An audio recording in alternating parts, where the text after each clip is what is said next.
เคมาละสบายดีมดสุขุสุคน ขอต้อนรับเข้าสู่รายการวิเคราะห์พาเพลินไปกับบิ๊กบูมขอต้อนรับเข้าสู่วันที่25 เดือน 12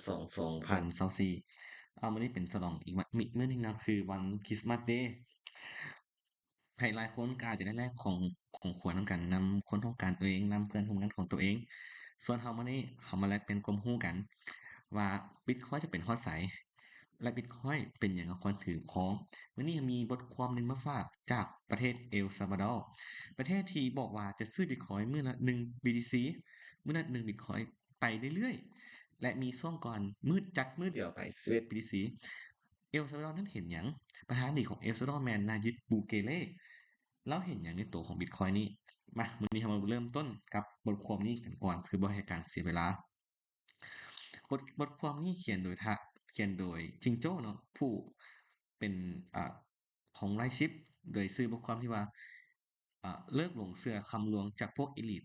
นายิบบูเกเลผู้นำแห่งประเทศเอลซัลวาดอร์เคยมีไผถามตัวเองบ่ว่าพวกอีลิทมีอำนาจทั้งหลายนี้ ต่อต้านการใช้บิตคอยน์จากประเทศน้อยๆอย่างเอลซัลวาดอร์เป็นหยังเขาถึงต้องแคร์ในวันที่7กันยายน2021นี้ประเทศเอลซัลวาดอร์กลายเป็นประเทศทำอิฐในประวัติศาสตร์ที่เริ่มใช้งานบิตคอยน์เป็นสกุลเงินของโลก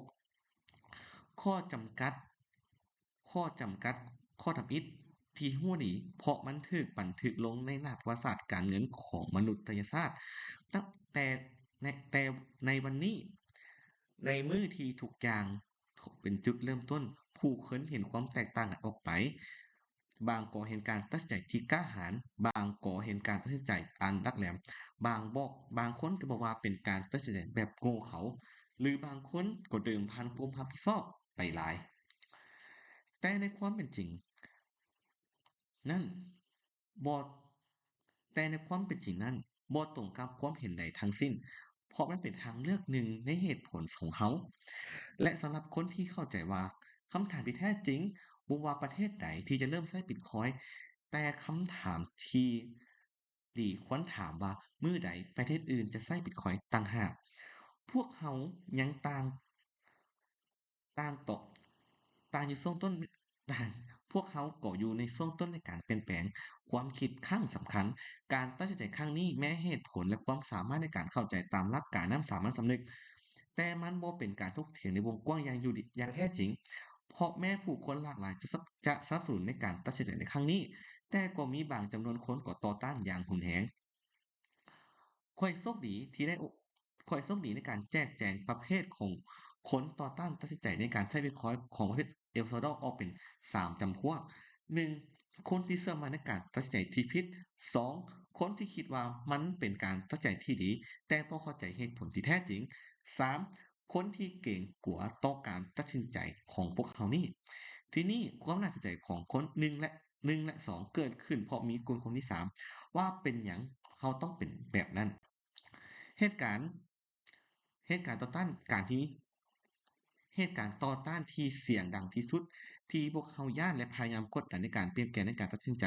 พวกนี้คืออีลิทที่มีอิทธิพลต่อโลกใบนี้รวมทั้งการเฮ็ดเวียกรับใช้และผลประโยชน์จากอีลิทต่างๆอีลิทนี่เคยเป็นเจ้าของทุกอย่างและทุกมื้อนี้เขายังอยู่ผ่านคุ้มซื้อธนาคาร NGO องค์การระหว่างประเทศรวมถึงรัฐบาลและบรรพรรคเกือบทั้งโลก และการที่พวกเขามีอำนาจนั่นก็แปลว่าพวกเขาสามารถครอบครองกองทหารควบคุมการกู้ยืมเงินควบคุมประทานของเงินทั้งโลกควบคุมทางภาษีควบคุมข่าวสารควบคุมสื่อโฆษณาคุมโรงงานและผลิตภัณฑ์ทางอาหารคุมการค้าระหว่างประเทศและคุมกฎหมายระหว่างประเทศแต่อาวุธอันทรงพลังของพวกเขาคือความคือการควบคุมคือความจริง พวกเขาพร้อมต่อสู้กับเราพร้อมโกหกปิ้นป้อนปกปิดความจริงทำลายความจริงเซ็นเซอร์ความจริงยึดทรัพย์พิมพ์เงินที่ออกจากอากาศและพร้อมทุกอย่างที่จะเพื่อรักษาอำนาจเพิ่นความสามารถการควบคุมความจริงของพวกเขาได้ทุกอย่างทีนี้เรามาคิดภาพอันนับน้อยนับพันเรื่องของเศรษฐศาสตร์เอลซัลวาดอร์กำลังล่มละลายเพราะการพนันในบิตคอยน์หรือบทบาทการโจมตีที่กำลังพิศวาสนี้ในการพิศวาสนี้ บทบาทสำคัญของเศรษฐกิจพิจารณาบทบาทสำคัญของรัฐบาลที่กำลังจะล่มสลายพวกท่านหลายคนอาจจะคิดผ่านมาถึงข่าวลือและ บทความนี้แล้วว่าเพราะมันเป็นโพลแพร่ทุกทีสื่อทุกด้านแถลงข่าวทุกด้านองค์ประกอบข่าวโลหะเรื่องนี้ทุกหนังสือพิมพ์ในโลกถูกรับรูปต่อ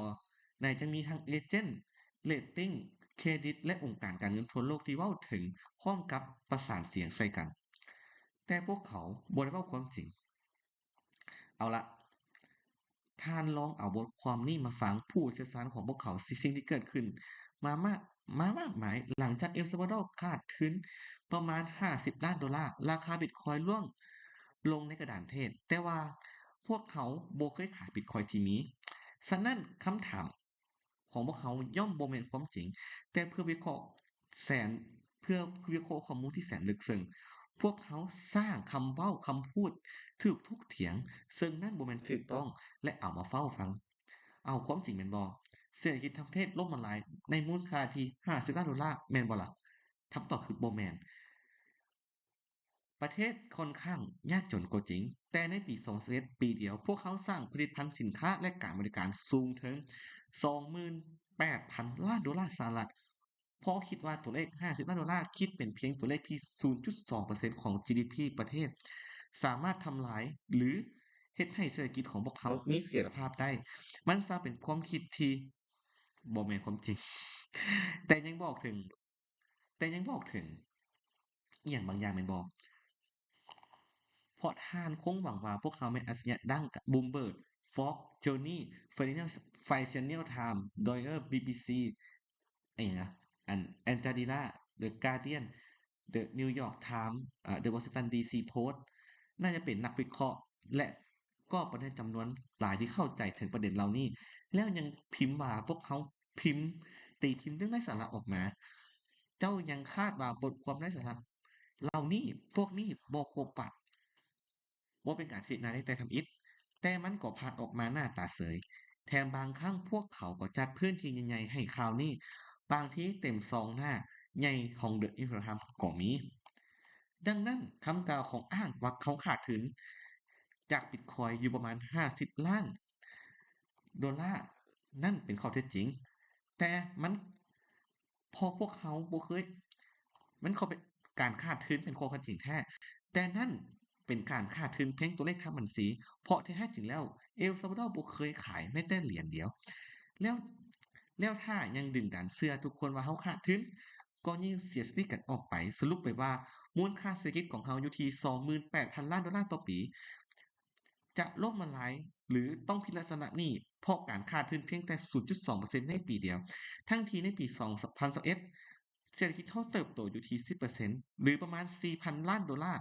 ซึ่งตัวเลขนี้เองมาจากตัวเลขของ IMF แปลกบ่แล้วถ้าท่านยังอยากจะยอมรับเรื่องไร้สาระนั่นความจริงก็แปลว่าท่านบ่สนใจทางคณิตศาสตร์หรือหลักตรรกะพื้นฐานอิหยังอีกแถมท่านยังต้องถามตัวเองว่าเป็นหยัง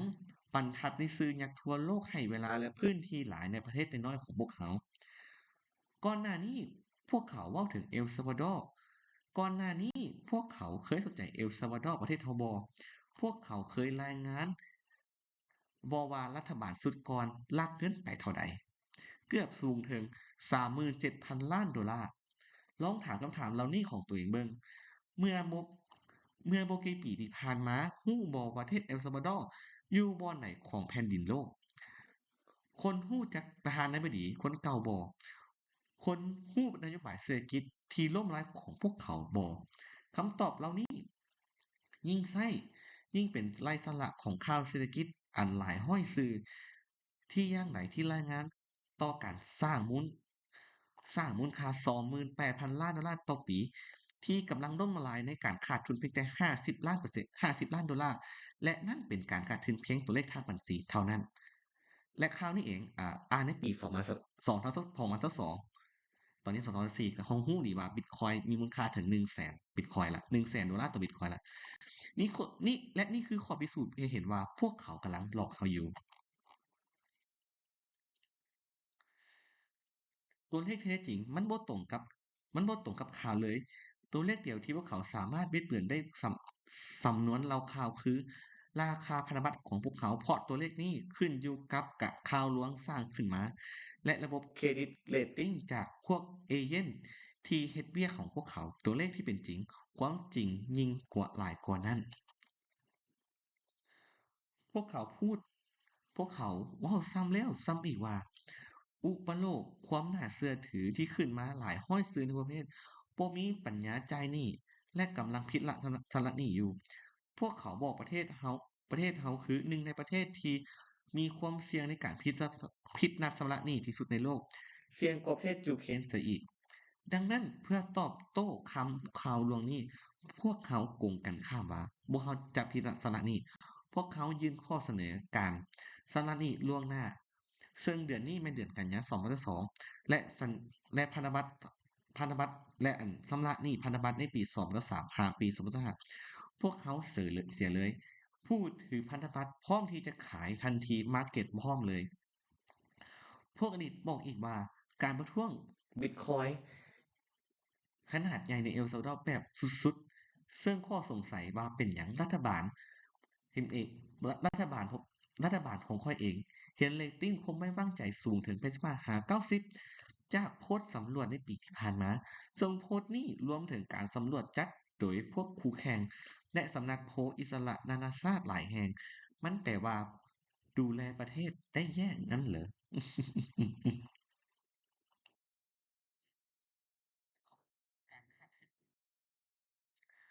จะมาแล้วคะแนนเรตติงความไว้วางใจของประเทศของทานเป็นเท่าไหร่ล่ะ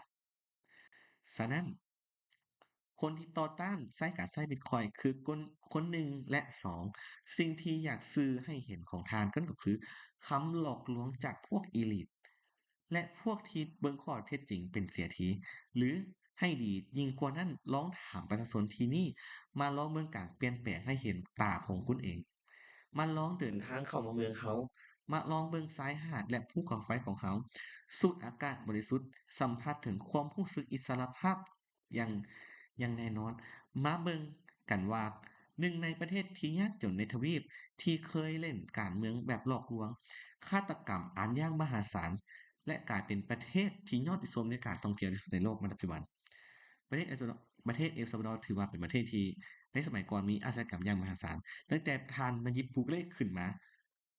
อาชญากรรมลดลงอย่างมหาศาลผู้คนต่างกันขนาดนั้นว่าเราเฮ็ดได้จั่งใดแต่บางคนก็บอกว่าเราเป็นเผด็จการแต่ถ้าแลกกับความสงบของประชาชนเราว่าเรายอมโอเคถือว่ารับได้ เริ่มเห็นแล้วแม่นบ่เหตุผลของพวกเขาบ่ได้ต่อสู้กับการเมืองความคู่แข่งและอุปสรรคของประเทศน้อยๆมักประสบ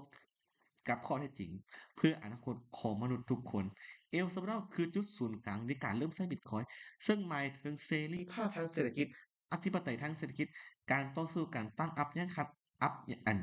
การต่อสู้ต้านอาชญากรรมทางการเงินการมีความมั่นคงที่ไผก็ยึดครองไปบ่ได้ การเป็นจุดจบของพวกเขาคอยซักใยผู้นำทั่วโลกจุดจบของการพิมพ์เงินจุดจบของการลดค่าเงินจุดจบของการโยกย้ายถ่ายเทความมั่นคงของพวกพ้องอ้ายน้องกันเองจากพวกเอลิทสู่เอลิทจากซีนเบื้องหลังที่ซับใยคงมืดถ้าเอลซัลวาดอร์ประสบผลสำเร็จถ้าถ้าเอลซัลวาดอร์ประสบผลสำเร็จอีกหลายประเทศก็จะตามมาให้เราแต่ถ้าเราล้มเหลวซึ่งพวกเขาบ่ยอมคำว่าล้มเหลว นั่นก็แปลว่าประเทศใดก็จะเฮ็ดตามเราพวก elite รู้ดีถึงเรื่องนี้และนี่และนี่ว่าเป็นเหตุผลว่าเป็นหยังพวกเขาสู้อย่างเต็มที่แต่ท่านเดะจะสู้พร้อมค้ำเขาบ่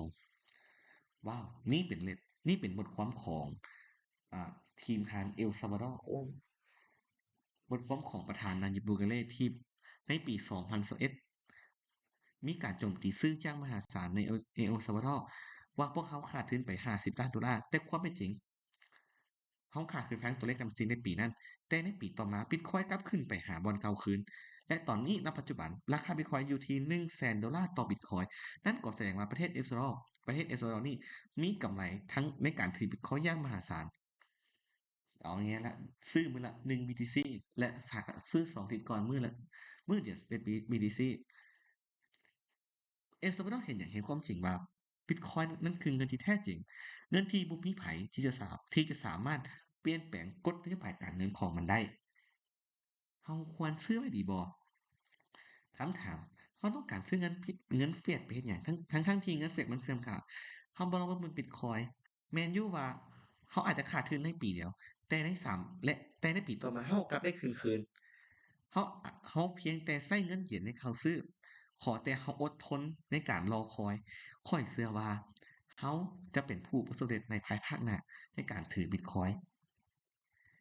ในสมัยก่อนข้อยบอกหลายคนว่าบิตคอยน์จะขึ้นไปฮอดแสนบ่มีไผเชื่อนั่นก็คือความจริงแต่พอไปขึ้นฮอดแสนแล้วทุกคนก็ปางมิดและคำถามในใจเขาอยากถามข้อยว่าเป็นหยังมันคือขึ้นฮอดมันขึ้นฮอดได้แนวใดเจ้าบ่ลองเราลองเบิ่งไปในทั่วสายตาเราเห็นหยังบ่ในเศรษฐกิจเรา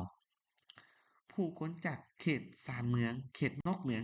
พยายามที่จะเข้ามาในเมืองเพราะเขตถิ่นฐานของตัวเองบ่สามารถหากินได้ เต็มที่ปลูกข้าวได้แต่เทื่อเดียวแล้วก็กลับเข้ามาหาเงินอยู่ในเมืองเดี๋ยวเทื่อหน้าเราจะเอาประเทศโรมันมาให้เบิ่งว่าประเทศนี้มีความสำคัญในการศึกษาเศรษฐกิจว่าแนวใดเงินเฟ้อนะแต่ก่อนเงินเฟ้อเราอยู่ที่8,000 ต่อดอลลาร์แต่ตอนนี้อยู่ที่24,000แล้วคำถามว่าควรถือดอลลาร์บ่คำถามเราก็บ่ควรถือดอลลาร์เพราะว่าหยังเพราะตอนนั้นเงินอ่า1บิตคอยน์เท่ากับอยู่ที่3,000ในปี2017 1บิตคอยน์เท่ากับ $3,000 ต่อบิตคอยน์แต่ในอีก10ปีต่อมา1บิตคอยน์เท่ากับ $100,000 คำถามคือว่าบิตคอยน์ได้เสื่อมมูลค่าหรือเพิ่มมูลค่าก็แน่นอนมันเพิ่มมันเป็นข้อเท็จจริงที่บิตคอยน์แสดงให้เห็นแล้วว่าบิตคอยน์คือตัวดูดซับการพิมพ์เงินของรัฐบาลมายังตัวมันตอนนี้บิตคอยน์ยังอยู่อันดับ8ของโลกในการเป็นสินทรัพย์ถือของลองคิดเบิ่งถ้ามันอยู่อันดับ1ของโลกหรือโฮงอันดับ2แล้วก็ตามบิตคอยน์จะราคาอยู่ที่เท่าใดเงินที่ไหลจากตลาดหุ้นตลาดอสังหาแม้กระทั่งตลาดศิลปะหรือตลาดทองคำเองก็ตามก็จะไหลเข้ามาตลาดเหล่านี้พอเห็นภาพบ่ เดี๋ยวถ้าบ่เห็นภาพมื้อหน้าเรามาเบิ่งเศรษฐกิจของโรมันว่าเป็นหยังโรมันล่มสลายอะและนี่คือบทเรื่องของประธานาธิบดีของนายิบบูเกเลว่าเป็นหยังเขาจึงควรถือบิตคอยน์ทั้งที่ตอนนั้นบ่มีไผมาสนใจมีแต่คนด่าพ้อมีแต่คนบอกว่ามันบ่ดีมันคือแชร์ลูกโซ่เอ๊แต่ประธานาธิบดีนายิบบูเกเลเห็นหยัง ผู้ที่มีมูลค่าเศรษฐกิจของประเทศอยู่38,000 ล้านดอลลาร์สหรัฐเอ๊ะแปลกและสงสัยบ่โอเคเรามาตกกันละเรามาต่อกันที่ที่หนึ่งมาเบิ่งเอาเริ่มต้นกันที่ราคาบิตคอยน์ราคาเหรียญในมื้อนี้เหรียญที่เพิ่มล่าสุดแม่นเหรียญ Filecoin บ่ฮู้ว่าเหรียญหยังเนาะแล้วก็เหรียญ MOOC เขาได้มาจาก Binance เนาะเหรียญหนึ่งเหรียญพอดีเสียดายถ้ามันขึ้นไป2เหรียญก็สิได้ขาย ตอนนี้เราเบิ่ง market cap ของ total asset ในโลกตอนนี้โอ้บิตคอยอันดับ8ด้วยมูลค่าด้วยมูลค่าตอนนี้1.9 trillion ดอลลาร์และถ้ารวมอยู่อ่าถ้ารวมทั้งหมดใน Coin Market Cap ทั้ง Bitcoin และ Altcoin มูลค่าอยู่ที่3.3 trillion US ดอลลาร์แล้วมาเบิ่งที่ Coin Market Cap ที่นี่ Bitcoin ตอนนี้ราคาอยู่ที่98,399ในในตอนแรง7โมงนี้มันขึ้นไป99,000เกือบ100,000แต่บ่เป็นหยังและอันดับ2ก็อยู่ที่ Ethereum ราคาตอนนี้อยู่ที่3,773ดอลลาร์ต่อ Ethereum เราเบิ่ง Greed and Fear Index ตอนนี้ Greed and Fear อยู่ในสถานะของความโลภอยู่ที่อันดับ73ลงมาแต่ลงมาแต่อันดับที่82ตั้งแต่ช่วงอาทิตย์ก่อนถือเป็นช่วงที่ดีเพราะว่าหยังเพราะราคายังอยู่จุดที่เราต้องการอยู่ถ้าไผที่เข้ากลุ่ม Big Blue 99Big Blue 99 Signal พวกเขาพากันเข้าตั้งแต่ที่92,000 93,000 94,000พากันเข้าออร์เดอร์ตัวนี้ และตอนนี้เราท่าสัญญาณเขียวมาโอเคเข้ามาละตอนนี้เราเอา stop loss มาวางหน้าขึ้นแล้วมาเบิ่งกันว่ามันจะไปต่อบ่เราจะรู้กันว่าในจังหวะนี้สัญญาณเขียวแรกมาแล้วสัญญาณของภาพ4ชั่วโมง ในภาพ4โมงมาแล้วเรามาต้องเบิ่งว่าเราจะต้องเฮ็ดจั่งใดตอนนี้เราถือออร์เดอร์มาแต่นี้เนาะเราต้อง let profit run ไปก่อนเพียงแต่เอา stop loss เปลี่ยนมาเป็น stop profit ที่น่าถึงหรือขยับขึ้นไปหนึ่งเพื่อลงมาเอากำไรเราถ้าน้อยเดียวก็กลับมาเป็นปกติท่านิดนึงท่านิดนึงท่านิดนึงโอเคเนาะ Bitcoin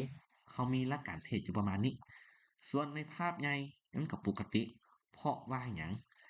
เพราะเขาถือออร์เดอร์ตั้งแต่61,000 62,000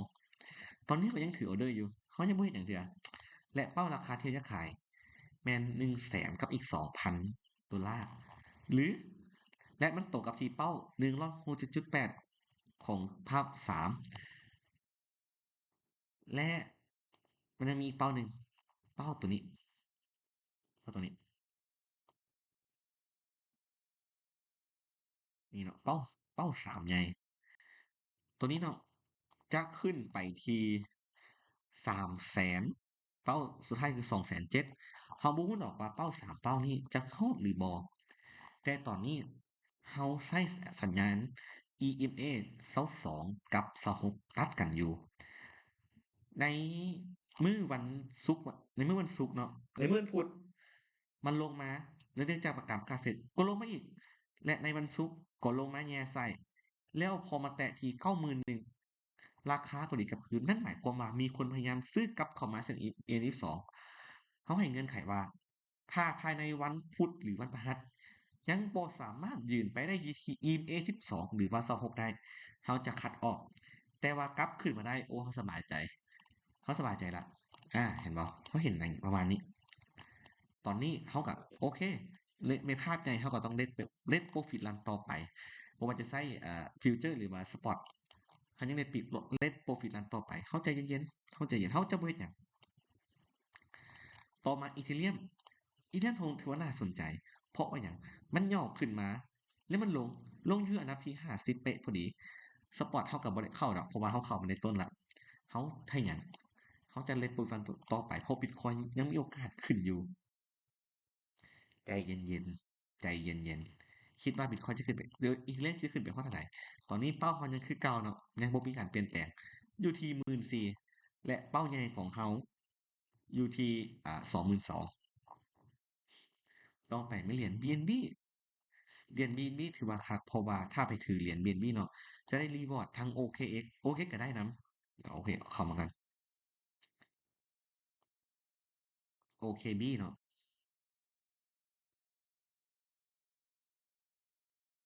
เหรียญ OKB คือกันถ้าเราถือเหรียญ2เหรียญนี้ทุกๆถ้ามีเหรียญใหม่เข้ามาเราจะได้ Airdrop จากเหรียญเหล่านั้นเหรียญใหม่เข้ามาเราจะได้เหรียญ Airdrop เหล่านั้นทันทีเลยทั้ง BNB และ OKB ถือว่าอยู่ในอันดับที่โอเคสำหรับเราโอเคหลายแต่บ่ต้องไปเทรดฟิวเจอร์ดอกแค่ถือ2อย่างนี้ไว้เราก็ได้หลายละจากการ Airdrop ต่อไปเรียนแม่น Solana Solana คือขึ้นสุดลงสุดอีกเหรียญ5นี่เสียดายเราบ่มีฟิวเจอร์เนาะเราเทรดแต่เหรียญเดียวที่ฟิวเจอร์น่ะนั่นคือ Bitcoin เพราะมันสวิงบ่แรงเท่ากับเหรียญอื่นเบิ่งแม่มันลงมาเท่าไหร่นึงเวลา Bitcoin ลงมาเนาะอยู่ที่ลงมาจาก0.3 13%โอเคเราก็บ่เป็นหยังเพราะว่าเราออกตั้งแต่อยู่นี่แล้วแต่เบิ่งของ Solana เวลามันลงมันลากมาเลยปั๊บ11%หน่อยเดียวลบมานี่30%ถ้าไผใช้ average ติดลบ300คูณ10ติดลบ300เลยคิดเอาถ้าเราใช้ล้านแตกเลยเออต่อมาเป็นเหรียญ Tether นี่ถือว่าโอเคเพราะว่าหยังมันลงมาก้าวไป14.6พอดีไป14.7พอดีมันเป็นจุดที่เราอ่าหับเนาะก็เราหับทำสปอร์ตเนาะพอมันลงมาหน้าถือเอาก็หับเพิ่มซะมันเดี๋ยวจั่งมันลงมาให้เราละพอเราก็เทกโพรฟิตกันแถวนี้มันยังหลายอยู่50%ก็บ่คิดว่ามันสิลงมานี่เนาะก็โอเคเราก็เทกได้ต่อมา AWAC เหรียญในตาเราตอนนี้มีสัญญาณเข้าแล้วเนาะแล้วเป้าใหญ่เรามาแล้วบัดนี้ เป้าเป้ากลางเป้าสั้นเราอยู่ที่189 190 190เหรียญ AWAC เป้ากลางเราอยู่ที่284หรือว่า300เหรียญและเป้าใหญ่เราตอนนี้อยู่ที่$684ต่อ1 AWAC เราก็อยากรู้กันว่า ราคาของ AVAX จะขึ้นไปอีกบ่